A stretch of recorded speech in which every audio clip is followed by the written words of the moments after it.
अब हम question answer start कर रहे हैं। ठीक है, पहला क्वेश्चन देखो, क्या क्या है कि हमारे पास अंक हैं 5। ठीक है ना, एक तो ये अंक है, दूसरा ये अंक है, तीसरा ये अंक है, चौथा ये अंक है, पांचवा ये अंक है। हमारे पास 5 अंक हैं। इन 5 अंकों में से कितनी 3 अंकीय वाली संख्याएं बनाई जा सकती हैं, ये बताना है। यदि अंकों की रिपीटेशन अलाउड हो, मतलब आप अंकों को जितनी बार चाहें उतनी बार रिपीट कर पाए, तो कितनी संख्या बना सकते हो ये बताइए। और अगर रिपीटेशन अलाउड ना हो तब आप कितनी संख्या बना सकते हो ये बताना है। ठीक है, सिंपल सा क्वेश्चन है। अब इसको करोगे कैसे, लिखोगे कैसे, वो मैं बताने जा रहा हूँ आपको। तो सबसे पहले आप लिखिएगा कि हमारे पास कुल अंक कितने हैं। सबसे पहली बात तो आप क्या लिखिएगा, आप लिखिएगा कुल अंक। हमारे पास कुल अंक कितने हैं, कुल अंक है जी हमारे पास 5। ठीक है, हमें जो संख्या बनानी है उसमें कितने अंक हैं, तो आपको संख्या बनाने के लिए हमें 3 अंकों की आवश्यकता है। तो आप यहाँ पर लिख दीजिए संख्या बनाने के लिए अंकों की आवश्यकता। संख्या बनाने के लिए अंकों की आवश्यकता। भाई कुल अंक तो 5 है ना, और हमें इन 5 अंकों में 5 अंकों का यूज करते हुए 3 अंक की एक संख्या बनानी है। तो इसलिए मैं यहाँ पे लिख रहा हूँ संख्या बनाने के लिए अंकों की आवश्यकता कितनी है, 3 है जी। ठीक है, तो अब हम क्या करते थे, डब्बे बनाते थे। तो यहाँ पर भी हम डब्बे बनाएंगे, 3 डब्बे बनाएंगे, क्योंकि 3 अंक की संख्या बनानी है ना, इसलिए 3 डब्बे बनाए। क्वेश्चन में बोलता कि 4 अंक की संख्या बनाओ तो 4 डब्बे बनाते, लेकिन बोला कि 3 अंक की संख्या बनाओ तो 3 डब्बे बना दिए। ठीक है, अब इनको नाम दे दो, कैसे भी नाम दे सकते हो, इकाई, दहाई, सैकड़ा, ऐसे नाम दे दो, चाहे फर्स्ट सेकंड थर्ड ऐसे नाम दे दो, आपकी इच्छा है। मैं फर्स्ट सेकंड थर्ड नाम दे रहा हूँ। इस डब्बे को मैं बोल रहा हूँ फर्स्ट, इस डब्बे को मैं बोल रहा हूँ सेकंड, ठीक है, और इस डब्बे को मैं बोल रहा हूँ थर्ड। अब मैं आपसे कुछ सवाल पूछूंगा, आप बताइएगा। मुझे बताइए कि इस फर्स्ट डब्बे में ढालने के लिए मेरे पास कितने ऑप्शंस हैं। इस फर्स्ट डब्बे में ढालने के लिए मेरे पास कितने ऑप्शंस हैं। तो आप कहेंगे सर अगर रिपीटेशन अलाउड हो तब इसके अंदर ढालने के लिए हमारे पास 5 ऑप्शंस हैं। 5 ऑप्शंस कैसे, भाई फर्स्ट डब्बे के अंदर चाहूँ तो मैं 1 ढाल दूँ, या फिर 2 ढाल दूँ, या फिर 3 ढाल दूँ, या 4 ढाल दूँ, या 5 ढाल दूँ। तो टोटल तो हमारे पास 5 ऑप्शन है ना फर्स्ट डब्बे के अंदर ढालने के लिए। ठीक है, तो यहाँ पे हमने क्या लिख दिया, 5। ठीक है जी, दूसरे डब्बे के अंदर ढालने के लिए मेरे पास कितने ऑप्शंस हैं।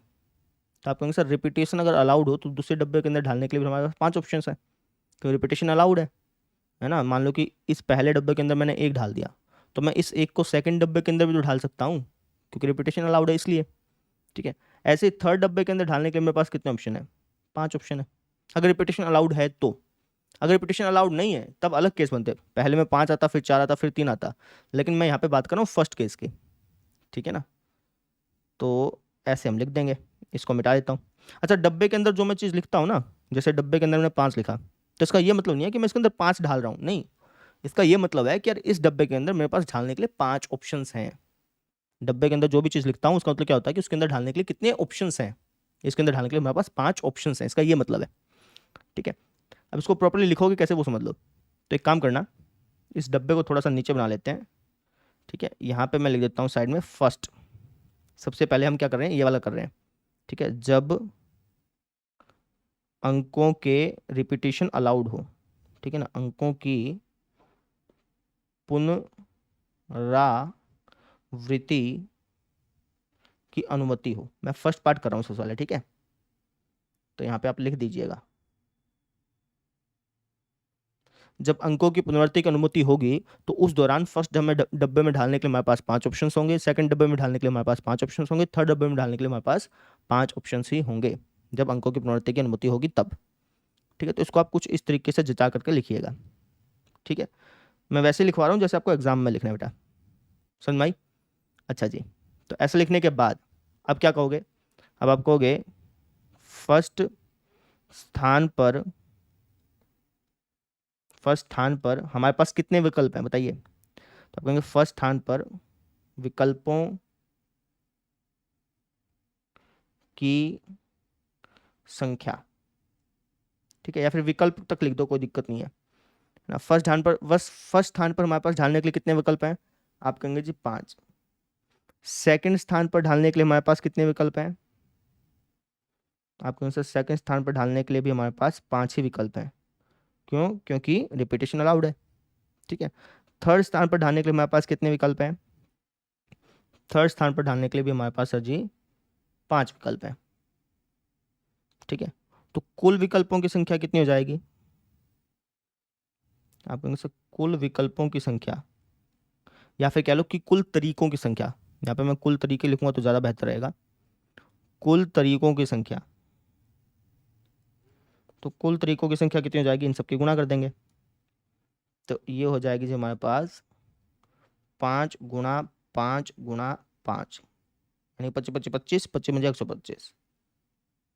ठीक है। इसका मतलब ये है कि मैं इन 5 अंकों का यूज करते हुए 3 अंकों वाली 125 संख्याएं बना सकता हूं अगर रिपीटेशन अलाउड हो तो। ठीक है। अब सेकंड केस की बात करते हैं कि जब रिपीटेशन अलाउड ना हो तब कितने प्रकार की संख्याएं बना जा सकते हैं, वो देखते हैं। तो यहाँ पे ऐसे लाइन खींच लेना, यहाँ पे सेकंड पार्ट लिख रहा हूं। जब अंकों की रिपीटेशन अलाउड ना हो, अंकों की पुनरावृत्ति की अनुमति ना हो, उस दौरान क्या होगा वो अपन देखने वाले हैं। ठीक है। तो सेम चीज, डब्बे बना लेंगे 3। इसको मैं बोल देता हूं फर्स्ट डब्बा, इसको सेकंड डब्बा, इसको थर्ड डब्बा। अब मैं आपसे पूछता हूं, अब बताइए कि अब मेरे पास पहले डब्बे में ढालने के लिए कितने ऑप्शंस हैं? तो आपके आंसर 5 ऑप्शंस हैं। आप यहाँ पे 1 भी डाल सकते हो, 2 भी डाल सकते हो, 3 भी डाल सकते हो, 4 भी डाल सकते हो, 5 भी डाल सकते हो। लेकिन एक अंक जब आपने यहाँ पे ढाल दिया तो उसको वापस आप रिपीट नहीं कर सकते, रिपीटेशन अलाउड नहीं है ना। तो दूसरे डब्बे में ढालने के लिए मेरे पास कितने ऑप्शन बच जाएंगे? 4 ऑप्शन बच जाएंगे। तीसरे डब्बे में ढालने के लिए मेरे पास कितने ऑप्शन बच जाएंगे? 3 ऑप्शन बच जाएंगे। ठीक है। तो आप यहाँ पे लिखेंगे फर्स्ट स्थान पर विकल्पों की संख्या। फर्स्ट स्थान पर ढालने के लिए मेरे पास कितने ऑप्शंस थे भाई? फर्स्ट स्थान पर ढालने के लिए मेरे पास कुल 5 ऑप्शंस थे। ठीक है। और सेकंड स्थान पर ढालने के लिए मेरे पास कितने ऑप्शंस थे? सेकंड स्थान पर ढालने के लिए जी विकल्पों की जो संख्या थी वो थी जो हमारे पास 4, क्योंकि जो रिपीटेशन थी उस वो अलाउड नहीं था, इसकी वजह से यहाँ पे 4 हो गए थे। यहाँ पे रिपीटेशन अलाउड था इसलिए इसकी वजह से यहाँ पे 5 रहे थे। थर्ड स्थान पर ढालने के लिए मेरे पास कितने ऑप्शन बचे? थर्ड स्थान पर ढालने के लिए जी आपके पास विकल्प जो बचे वो बचे जी आपके पास 3। ठीक है। तो कुल तरीकों की संख्या, अपन कुल कितने तरीकों से संख्याएं तैयार कर सकते हैं 3 अंकों वाली? कितनी संख्याएं तैयार कर सकते हैं? तो आप कहेंगे सर इनकी गुणा कर देंगे। कर दो फिर गुणा, तो हो जाएगी 5 × 4 × 3, 5 का 20, 20 दिया 60, यानी कि अपन 60 संख्याएं तैयार कर सकते हैं, है ना। इन 5 अंकों का यूज करते हुए 3 अंकों वाली जो संख्याएं हैं वो अपन 60 तैयार कर सकते हैं अगर रिपीटेशन अलाउड ना हो तो। समझ में आई मेरी बात? तो इस तरीके से हमने इसको करना था। आई होप सबको समझ में आया होगा। क्लियर? अब हम देखते हैं अगला क्वेश्चन। चलिए अब ये सेकंड क्वेश्चन देखो बेटा, पिछले क्वेश्चन जैसा ही है, बस इसमें एक छोटा सा फर्क है। देखो क्या फर्क है। क्या है कि आपके पास 6 अंक हैं, इन 6 अंकों से 3 अंकों वाली सम संख्या तैयार करनी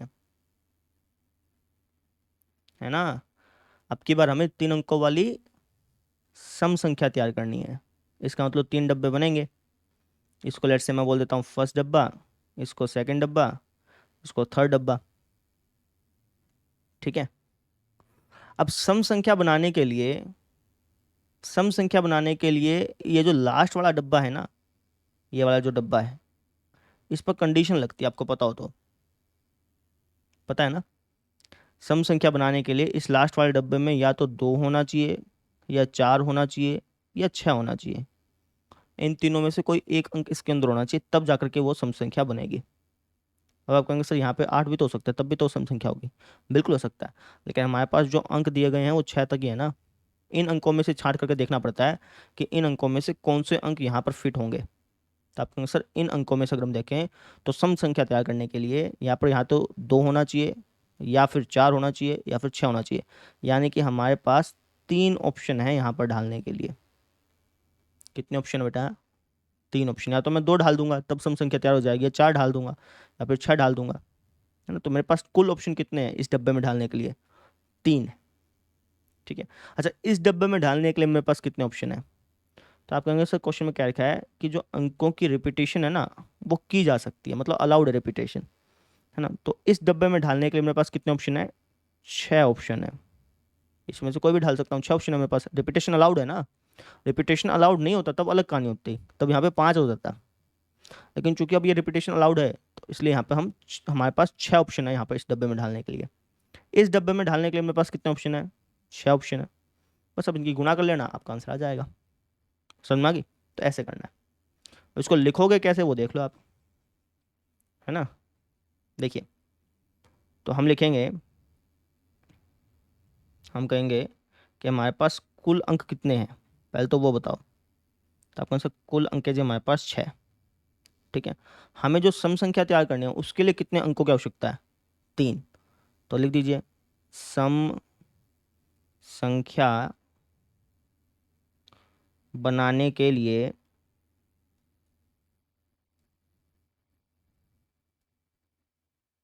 अंकों की आवश्यकता। सम संख्या बनाने के लिए हमें कितने अंकों की आवश्यकता है? तो आप कहेंगे सर सम संख्या बनाने के लिए आपको 3 अंकों की आवश्यकता है, ठीक है। 3 अंकों की आवश्यकता है तो अपन कितने डब्बे बनाएंगे? 3 डब्बे बना लेंगे, ठीक है ना। अच्छा जी, एक काम करते हैं, या तो आप इसको फर्स्ट सेकंड थर्ड बोल दो, ये फर्स्ट डब्बा सेकंड डब्बा थर्ड डब्बा ऐसे बोल दो। नहीं तो इसको एक काम करो, इसको आप इकाई दहाई सैकड़ा बोलो, बहुत ज़्यादा सही रहेगा। फर्स्ट सेकंड थर्ड बोलोगे तब भी कोई दिक्कत नहीं है भाई, तुम्हारी मर्जी, तुम अगर बोल दोगे तो कोई दिक्कत नहीं है। मैं यहाँ पे इकाई दहाई सैकड़ा बोल रहा हूँ इनको, ठीक है। अब मैं आपसे कुछ सवाल पूछूंगा, बताइएगा आप। सबसे पहले तो मुझे ये बताओ कि मुझे ऑप्शंस ढालने के लिए कहाँ से शुरुआत करनी चाहिए? सैकड़े से शुरुआत करनी चाहिए कि इकाई से शुरुआत करनी चाहिए कि दहाई से शुरुआत करनी चाहिए? ऑप्शंस ढालने के लिए मैं कहाँ से शुरुआत करूँ, आगे से कि करूँ कि पीछे से करूँ? तो आप कहें सर पीछे से करिए, इस इकाई वाले डब्बे में सबसे पहले ऑप्शंस डालिए। क्यों? क्योंकि यहाँ पे कंडीशन है ना बेटा, सम संख्या बनाने के लिए जो इकाई वाला डब्बा होता है वहाँ पे कंडीशन होती है कि वहाँ पर हमेशा इवन नंबर आनी चाहिए, सम संख्या ही आनी चाहिए, तभी वो सम संख्या बनेगी। तो इस डब्बे पे कंडीशन लगी हुई है, तो जिस डब्बे पे कंडीशन लगी होती है सबसे पहले हम वहीं पर विकल्प ढालते हैं, ठीक है। अब मुझे बताओ कि इस इकाई वाले डब्बे में ढालने के मेरे पास कितने ऑप्शन है? तो आपके पास 3 ऑप्शन है, या तो आप 2 ढाल दो या 4 ढाल दो या 6 ढाल दो, तभी वो सम संख्या बनेगी। तो आपके पास कितने ऑप्शन है? 3। इस दहाई वाले डब्बे में ढालने के लिए मेरे पास कितने ऑप्शन है? 6 ऑप्शन है, क्योंकि क्वेश्चन में क्या लिखा है कि रिपीटेशन अलाउड है इसलिए। इस सैकड़े वाले डब्बे में ढालने के लिए मेरे पास कितने ऑप्शन है? 6 ऑप्शन है ना। बस इस चीज़ को लिख दो, कहो कि इकाई इकाई स्थान पर स्थान पर ढालने के लिए विकल्प। इकाई स्थान पर ढालने के लिए मेरे पास कितने विकल्प हैं भाई? तो आप कहेंगे सर इकाई स्थान पर ढालने के लिए जो आपके पास विकल्प हैं वो है जी आपके पास 3। आपके पास 3 ऑप्शन है यहाँ पर ढालने के लिए। ऐसे ही दहाई वाले स्थान पर ढालने के लिए मेरे पास कितने विकल्प हैं बताइए? 6 विकल्प हैं जी। ऐसे ही सैकड़े वाले स्थान पर ढालने के लिए मेरे पास कितने विकल्प हैं? सैकड़ा स्थान पर ढालने के लिए विकल्प कितने हैं? 6 हैं जी। तब इनकी गुणा कर लो, आपको यह पता चल जाएगा कि आप 3 अंकों वाली सम संख्याएं कितनी बना सकते हैं, ठीक है। तो थोड़ा सा नीचे ले जाऊं, तो हम कहेंगे कुल तरीकों की संख्या, कुल तरीकों की संख्या कह लो या फिर सम संख्या बनाने के कुल तरीके कह लो, आपकी इच्छा है, ठीक है ना। तो कुल तरीकों की संख्या लिख रहा हूं मैं डायरेक्टली। कुल तरीकों की संख्या क्या हो जाएगी? आपके आंसर की गुणा कर लेंगे, कर लो। 3 × 6 × 6, कुछ कुछ 36, 36 या 108। यानी कहने का मतलब ये है कि इन दी गई 6 अंकों में से, इन दिए गए 6 अंकों में से अगर मुझे 3 अंकों वाली सम संख्या बनानी है ना तो मैं 108 सम संख्याएं बना सकता हूँ, इसका ये मतलब है। समझ में आया कैसे गया? तो इस तरीके से हमने करना था, कितना आसान सा था, ठीक है। अब हम देखते हैं अगला प्रश्न, चलिए। अब ये वाला क्वेश्चन देखो, क्या लिखा है कि अंग्रेजी वर्णमाला के प्रथम 10 अक्षरों से, प्रथम 10 अक्षर हैं अंग्रेजी वर्णमाला के, यानी कि ABCD इस तरीके से शुरुआत वाले 10 हैं, उनमें से 4 अक्षर का कोड बनाना है एक। उन 10 अक्षरों में से, उन 10 अक्षरों का यूज करते हुए 4 अक्षर का एक कोड तैयार करना है, ठीक है।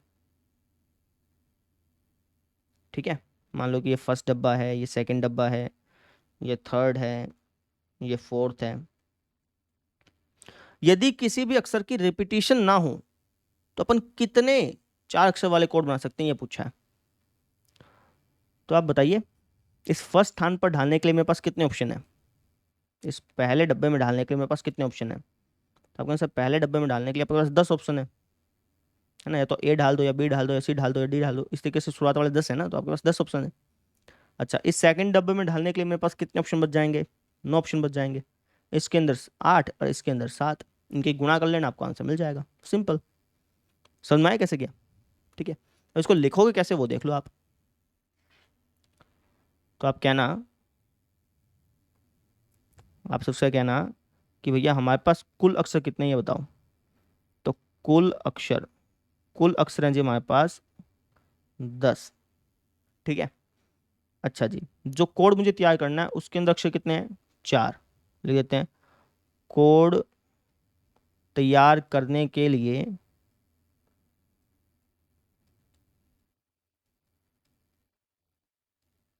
अक्षरों की आवश्यकता है। कोड तैयार करने के लिए कितने अक्षरों की आवश्यकता है? आप कहेंगे सर 4। ठीक है, तो अब हम क्या करेंगे? अब हम बनाएंगे डब्बे। कितने? 4, क्योंकि 4 अक्षरों वाला कोड तैयार करना है ना, इसलिए इसको मैं बोल रहा हूँ फर्स्ट डब्बा, इसको सेकंड डब्बा, इसको थर्ड डब्बा, इसको फोर्थ डब्बा। अब फर्स्ट डब्बे में ढालने के लिए मेरे पास कितने ऑप्शन है? 10। दूसरे डब्बे में ढालने के लिए 9, क्योंकि रिपीटेशन अलाउड नहीं है ना। तीसरे डब्बे में ढालने के लिए 8 और चौथे डब्बे में ढालने के लिए 7। तो बस इसी चीज़ को लिख दीजिए। आप कहेगा कि फर्स्ट स्थान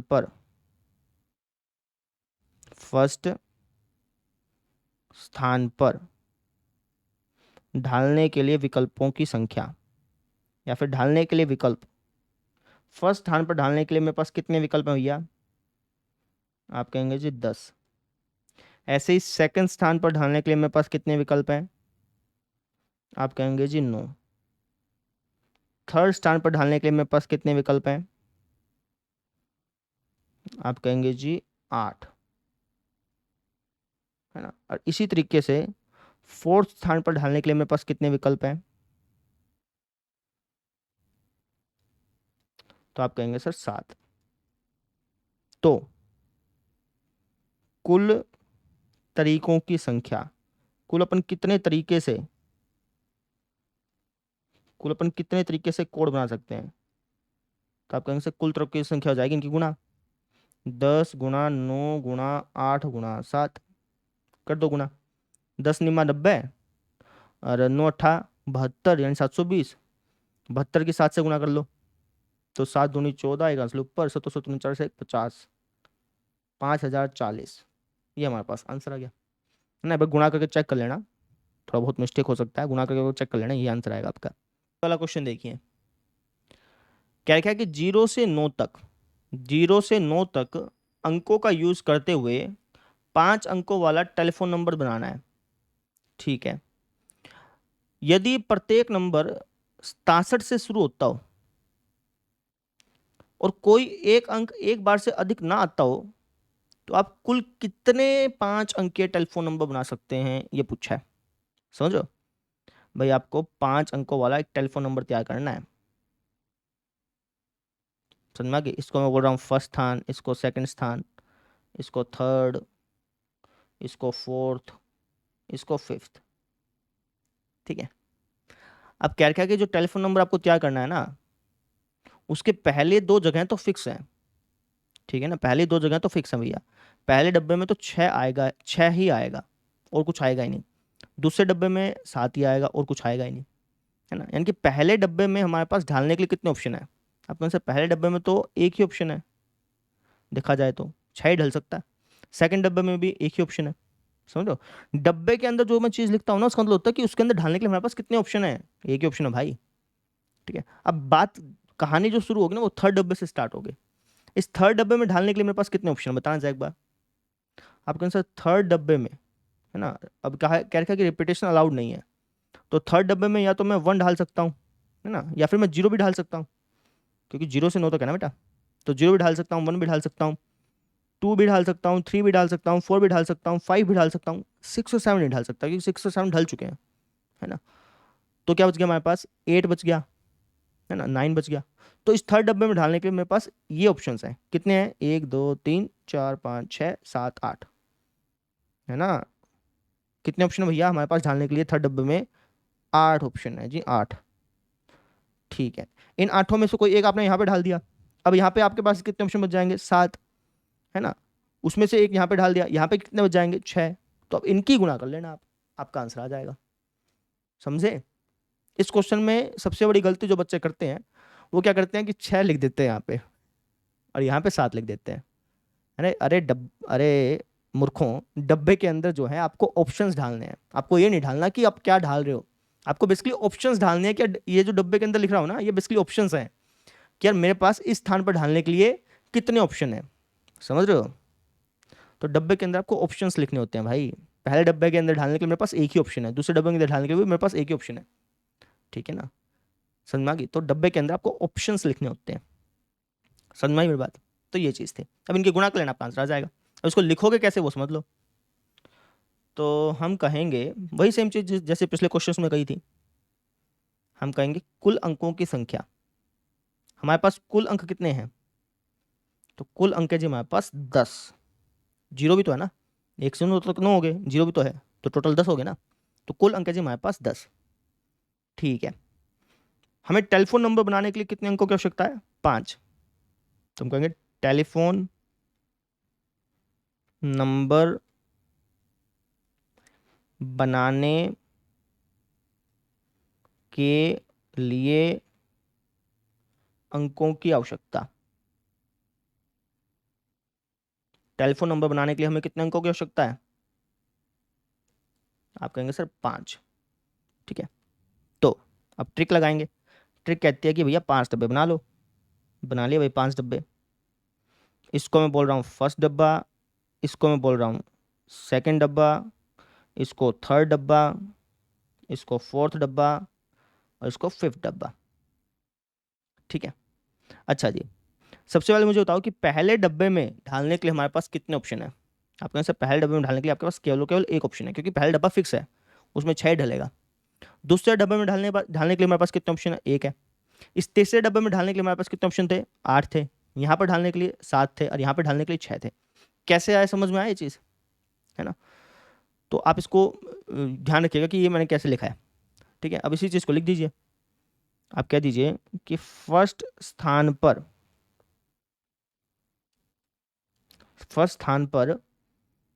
ढालने के लिए विकल्प, ढालने के लिए विकल्प। फर्स्ट स्थान पर ढालने के लिए मेरे पास कितने विकल्प है भैया, तो आपका आंसर एक ही था, क्योंकि फर्स्ट स्थान तो फिक्स था ना कि भैया फर्स्ट स्थान पे तो 6 ढलेगा, है ना। तो फर्स्ट स्थान पर ढालने के लिए 0 से 9 तक के अंकों के बीच में मेरे पास कितने ऑप्शन थे, एक ही ऑप्शन था। सेकंड स्थान पर ढालने के लिए एक ही ऑप्शन था, है ना। तो इस चीज़ को लिख दीजिए बस। तो फर्स्ट स्थान पर ढालने के लिए विकल्प कितने हैं, एक। सेकंड स्थान पर ढालने के लिए विकल्प कितने हैं, वो भी एक है जी, क्योंकि वो फिक्स है ना। ठीक है, थर्ड स्थान पर ढालने के लिए मेरे पास कितने विकल्प है भैया, तो थर्ड स्थान पर ढालने के लिए जी अब मेरे पास 8 विकल्प बच गए थे। कौन कौन से बचे थे वो भी बता दिया था मैंने। ठीक है, अच्छा, फोर्थ स्थान पर ढालने के लिए मेरे पास कितने विकल्प बच गए थे, फोर्थ स्थान पर ढालने के लिए मेरे पास बच गए थे जी 7 ऑप्शन। और फिफ्थ स्थान पर ढालने के लिए मेरे पास कितने विकल्प बच गए थे, उसमें बच गए थे जी मेरे पास 6 ऑप्शन। तो कुल तरीकों की संख्या, कुल कितने तरीकों से अपन 5 अंकों वाला टेलीफोन नंबर बना सकते हैं बताइए। आपकी संख्या गुणा कर देंगे, तो ये आ जाएगा जी हमारे पास 1 × 1 × 8 × 7 × 6। ठीक है ना। तो 856, 56 की 6 से गुणा कर लो, ये आ जाएगा 5 × 31, 56 × 30, 330 आ जाएगा। यानी कि आपके पास कुल 330 तरीके हैं, आप 330 अलग अलग टेलीफोन नंबर तैयार कर सकते हैं 5 अंकों वाले, जो कि स्टार्ट किससे हो, 67 से स्टार्ट हो। आएगा समझ में। तो ये चीज़ थी, ऐसे करना था। क्लियर। अब हम देखते हैं अगला प्रश्न। अब ये वाला क्वेश्चन देखो भाई, क्या है कि एक सिक्का है, उसको 3 बार उछाला गया, ठीक है, और जो रिजल्ट आया ना उसको लिख लिया गया। रिजल्ट मतलब भाई 3 बार सिक्का उछाला गया, तो हो सकता है कि पहली बार भी हेड आया हो, दूसरी बार भी हेड आया हो, तीसरी बार भी हेड आया हो, तो ये एक रिजल्ट बन गया, एक परिणाम बन गया। या फिर हो सकता है कि पहली बार हेड आया हो, दोनों बार टेल आया हो, ये दूसरा रिजल्ट बन गया। या फिर हो सकता है कि पहली बार हेड आया हो, दूसरी बार भी हेड आया हो, तीसरी बार टेल आया हो, तीसरा परिणाम बन गया। या फिर हो सकता है कि भाई पहली बार हेड आया हो, दूसरी बार टेल आया हो, तीसरी बार हेड आया हो, जो ये चौथा परिणाम बन गया, है ना। ऐसे इसके ठीक उल्टे भी हो सकते हैं कि तीनों में टेल आया हो, tail head head, tail tail head, tail head tail, है ना। तो इनको रिकॉर्ड कर लिया गया, समझ में आ गई? ठीक है। तो ये जो परिणाम आए थे आपके, ये जो आपके परिणाम आए थे, इनकी टोटल कितनी संख्या हो सकती है ये बताना है। यहाँ पे मैं साफ साफ दिख गया कि यार इनकी टोटल 8 संख्याएं हो सकती हैं। 8 ही तो परिणाम संभव है, इसके अलावा कोई और परिणाम संभव है? अगर आप एक सिक्का को 3 बार उछालेंगे तो यही 8 परिणाम हो सकते हैं, और तो कुछ हो ही नहीं सकता है। तो कितने परिणाम संभव है? 8 परिणाम संभव है। अब इसको तुम परमुटेशन एंड कॉम्बिनेशन के हिसाब से कैसे लिखोगे, ट्रिक के हिसाब से कैसे करके दिखाओगे, वो मैं आपको सिखाने जा रहा हूँ। वैसे आपको पता है कि 3 सिक्कों को उछालूंगा या फिर एक सिक्के को 3 बार उछालूंगा तो मेरे पास कुल परिणाम कितने हो सकते हैं? 8 हो सकते हैं। 10वीं क्लास में आपने पढ़ा था, है ना। अब इसी चीज को अपन इस चैप्टर के अनुसार कैसे लिखेंगे वो देखना है, ठीक है। देखो कैसे करता हूँ। आप लिखिएगा, आप लिखिएगा सिक्के को 3 बार उछाला गया ना, तो आप सिंपल लिख दीजिएगा सिक्के को, सिक्के को 3 बार उछाला गया।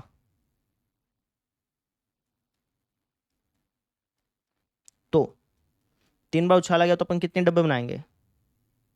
3 डब्बे बना लेंगे, है ना। यहाँ पर हम क्या लिखेंगे? यहाँ पर हम लिखेंगे कि भाई पहली बार जब सिक्के को उछाला गया तो यहाँ पर आने के कितने ऑप्शंस थे, है ना। या तो हेड आता या टेल आता, 2 ऑप्शंस थे यहाँ पे। तो इसलिए हम लिखें यहाँ पर फर्स्ट फर्स्ट बार, यहाँ पर सेकंड बार, यहाँ पर थर्ड बार। तो जब सिक्के को फर्स्ट बार उछाला गया तो वहां पर मेरे पास क्या क्या आ सकता था? आप कहेंगे सर या तो हेड आ सकता था या टेल आ सकता था। यानी कि कितने ऑप्शन है मेरे पास यहाँ पर ढालने के लिए? 2 ऑप्शन है ना। डब्बे के अंदर हम ये नहीं लिखते कि क्या आया, ये नहीं लिखते। डब्बे के अंदर लिखते हैं कि कितने ऑप्शंस हैं। तो जब पहली बार सिक्का उछाला गया तो पहली बार सिक्का उछालने पर जो रिजल्ट आ सकते थे वो क्या क्या थे? आप कहेंगे सर या तो हेड आ सकता था या टेल आ सकता था। तो कितने ऑप्शंस हैं पहले डब्बे में डालने के लिए? 2 ऑप्शंस है ना भाई। दूसरी बार जब उछाला गया तब भी तो हमारे पास 2 ही ऑप्शन है। तीसरी बार जब उछाला गया तब भी तो हमारे पास 2 ऑप्शन है। ठीक है, तो पहले डब्बे में 2 आ गया, दूसरे डब्बे में 2 आ गया, तीसरे डब्बे में 2 आ गया। अब इसी चीज को लिख दीजिए। आप कह दीजिए कि फर्स्ट स्थान पर, या फिर पहली बार जब सिक्का उछाला गया तो विकल्पों की संख्या, ऐसे लिख सकते हो, लेकिन सिंपल लिख देते हैं फर्स्ट स्थान पर विकल्पों की संख्या। फर्स्ट स्थान पर कितने विकल्प हो सकते हैं? आप कहेंगे सर 2। ठीक है। सेकंड स्थान पर कितने विकल्प हो सकते हैं? 2। और थर्ड स्थान पर कितने विकल्प हो सकते हैं? 2। अब इनकी गुणा कर लो भाई। तो कुल तरीकों की संख्या, या फिर कुल संभावित परिणामों की संख्या, ऐसे लिख सकते हो। ठीक है, मैं कुल तरीकों की संख्या लिख देता हूँ, आप जैसा चाहें वैसे लिख दें, कोई दिक्कत नहीं है। तो इनकी गुणा कर लीजिए बस। तो 2 गुणा 2 गुणा 2 यानी 8। और हमने देख भी लिया था, अगर मैं सिक्के को 3 बार उछालूंगा तो कुल जो परिणाम हो सकते हैं वो 8 ही हो सकते हैं। तीनों में हेड आ सकता है, तीनों में टेल आ सकता है, पहले में हेड दूसरे में टेल। तो इस तरीके से कुल मिलाकर कितने परिणाम हो सकते थे? टोटल 8 ही हो सकते थे। वही चीज़ यहाँ पे निकल के आई है। तो इस तरीके से आपको लिखना है, समझ में आया? ठीक है। अब हम देखते हैं अगला प्रश्न। चलिए अब ये वाला क्वेश्चन देखो। क्या क्या कि अलग अलग रंगों के 5 झंडे हैं भाई। ठीक है, हमारे पास 5 झंडे हैं अलग अलग रंगों के। मान लो कि F1 रंग का एक झंडा है, F2 रंग का एक झंडा है, F3, F4, F5, हमारे पास 5 अलग अलग रंगों के झंडे हैं। इनसे कितने अलग अलग प्रकार के संकेत बनाए जा सकते हैं यदि प्रत्येक संकेत में 2 झंडों, एक के नीचे दूसरे, के प्रयोग की आवश्यकता पड़ती हो तो, है ना। इस टाइप का क्वेश्चन मेरे ख्याल से मैंने करा दिया आपको। ठीक है, कैसे करोगे भैया? तो आप कहेंगे कुल झंडों की संख्या। कुल झंडे कितने हैं? तो कुल झंडे हैं जी 5। संकेत तैयार करने के लिए मुझे कितने झंडों की आवश्यकता है? 2, है ना। संकेत तैयार करने के लिए झंडों की आवश्यकता,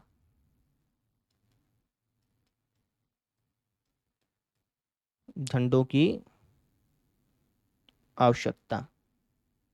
संकेत तैयार करने के लिए मुझे कितने झंडों की आवश्यकता है? तो आप कहेंगे सर 2।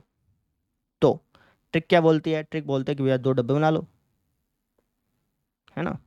अच्छा, यहाँ पे क्या क्या है कि एक दूसरे के नीचे झंडे लगाने हैं, तो डब्बे चाहे तो आप ऐसे बना लो, है ना, कोई दिक्कत नहीं है। लेकिन एक काम करते हैं, मैं डब्बे ऐसे ड्रॉ कर लेता हूँ, समझने में आसानी हो जाएगी। वैसे टेढ़े बना लोगे ना तब भी कोई दिक्कत नहीं आती बेटा, ठीक है।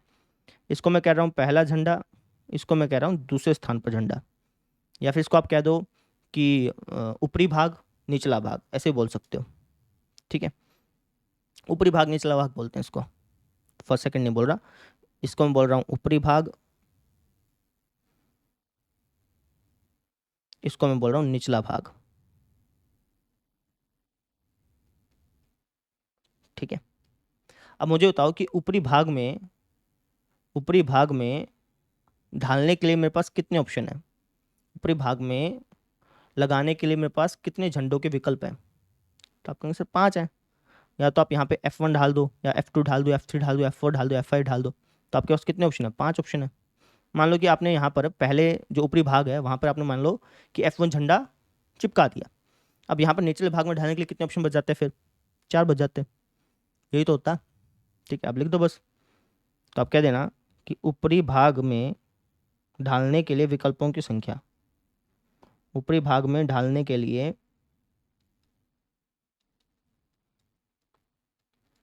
विकल्पों की संख्या, ऊपरी भाग में ढालने के लिए मेरे पास कितने विकल्पों की संख्या है? आप कहेंगे सर ऊपरी भाग में ढालने के लिए आपके पास विकल्पों की जो संख्या है वो है जी 5, ठीक है। और निचले भाग में ढालने के लिए मेरे पास कितने विकल्पों की संख्या है? निचले भाग में ढालने के लिए विकल्पों की संख्या वो जी 4 है, ठीक है। तो तो कुल कितने तरीकों से मैं संकेत तैयार कर सकता हूँ बताइए? कुल कितने तरीकों से संकेत तैयार कर सकते हैं? कितने टाइप के संकेत तैयार कर सकते हैं? तो आप कहेंगे 20 टाइप के संकेत तैयार कर सकते हो गया आपका आंसर, 5 गुना 4 कर दिया आपने, ठीक है ना। अच्छा, इसको करके दिखा देना 5 गुना 4, ठीक है, डायरेक्टली मत लिखना। तो 5 गुना 4 यानी कि 20। तो अपन 20 तरीके से झंडे तैयार कर सकते हैं। F1 को ऊपर चिपका दिया, F2 को नीचे, फिर ठीक इसका उलट, F1 को ऊपर चिपका दिया, F3 को नीचे, फिर ठीक इसका उलट। तो ऐसे करते करते टोटल हम 20 तरीके के संकेत तैयार कर सकते हैं, समझ में आ गई? तो ऐसे करना था, ठीक है। तो इस तरीके से आपकी एक्सरसाइज कंप्लीट हुई। अगले लेक्चर में हम फैक्टोरियल के बारे में सीखेंगे, ठीक है। तो अगले लेक्चर में मिलते हैं। Thank you.